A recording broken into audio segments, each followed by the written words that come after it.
Challenge! Make a video about the original Tomb Raider without mentioning triangle, boobs, or cleavage of any kind. Reward!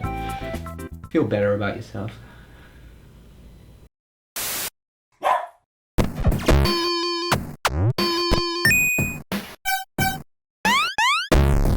It all started in 1996 on the original PlayStation when Lara Croft's dad died.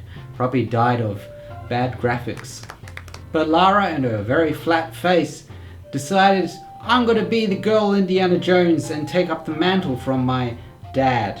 Poor children back in the day had to suffer through some very bad textures. And as I mentioned, a very flat-faced Lara.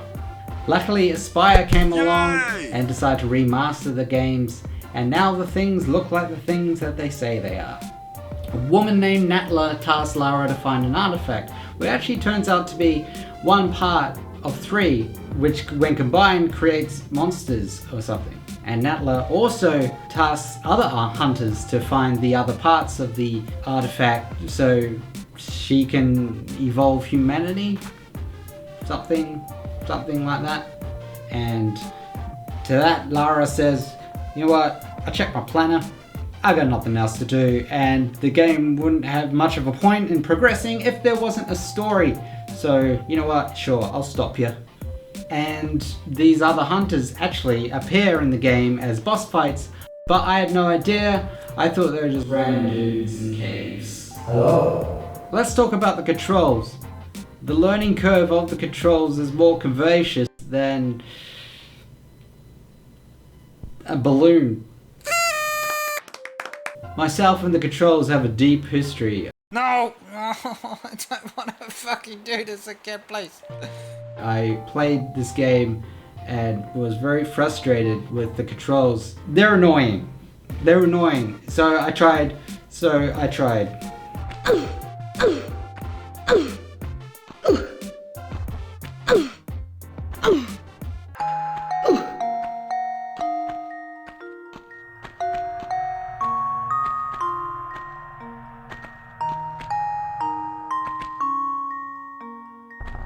No. So Lara bumped into walls more times than a blind man trying to escape a house fire. If you don't know what attack controls are, think Resident Evil. Think, oh, the camera's facing this way and it's not going to move, technically. You move Lara from the perspective of Lara, not from the perspective of the camera. Does that make sense? No. But that wasn't the hardest part to me. The hardest part was trying to telegraph the distance in a jump. I didn't understand at first that there were 2 real types of jumps. You could have the long jump where you press the control stick before the jump button, or when you're staying still, you press the jump button and then the control stick forward, and she just does like a normal jump forward, which is worth 1 grid placement. Yes, there's a grid system. A lot of the crazy people on Twitter and Blue Sky were saying, no Dave, don't do the modern controls, you idiot. They didn't say that. In my head they said basically implied that. And they were right.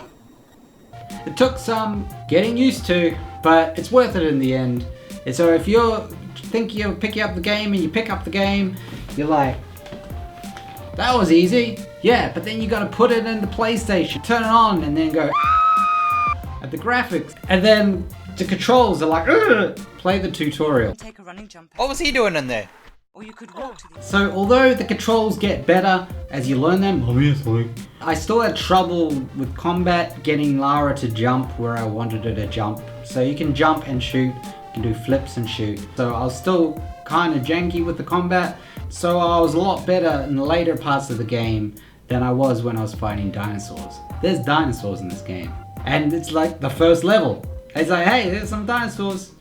That's the least of the weird shit. I just imagine that these were the last dinosaurs to ever exist and they were a secret and Lara just goes in and kills them. The levels were very unpredictable. I had no idea what was going to happen in each level. I didn't know what I was going to face.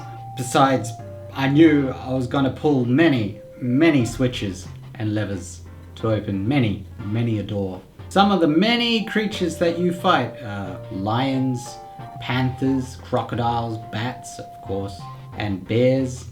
Hey dudes, it's Banjo! No, Banjo, no! Although in the game I was just wondering how do these animals get in these locations? Some of them are in enclosed spaces, which Lara has to pull many switches to get into. What do they eat? No wonder they're so after Lara as soon as she gets in there. Even those gorillas, they got no chiller. As you go through the game, you're pulling switches, you're pulling levers, you're opening doors, you're pushing blocks, you're finding keys like Zelda, and you're solving puzzles, you're dodging darts, you're dodging boulders. Some of the spike pits are trolls, but luckily in the Remastered edition, you can save anywhere. Probably some people say, hey, you lose your gamer cred because you use the save system. I say, fuck you, I do what I want. Most of the boss fights are just guys with guns. You shoot them and they shoot you. Some of them are frustrating, but you've got med kits. You get plenty of med kits. If you find the secrets around the levels, you get plenty of med kits.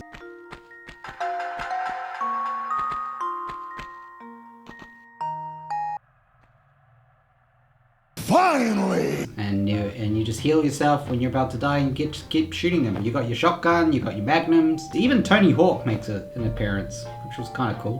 What? Nice to meet you, Mr. Hawk. What are you doing inside the mines? Let's face the enemy.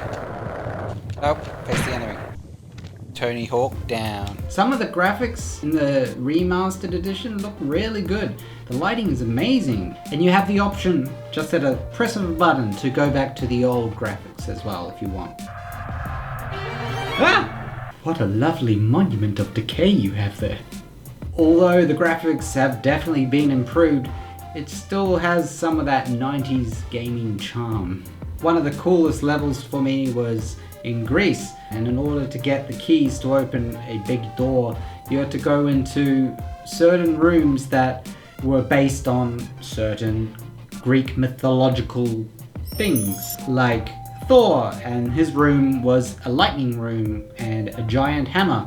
Damocles' room, where you had to have a sword dangling over your head. It was very cool and very creative. I enjoyed that room, that whole dungeon. You've got this Midas level where, you know, Midas, whatever he touches turns into gold, where you have the statue of Midas and you have to turn these bricks into gold.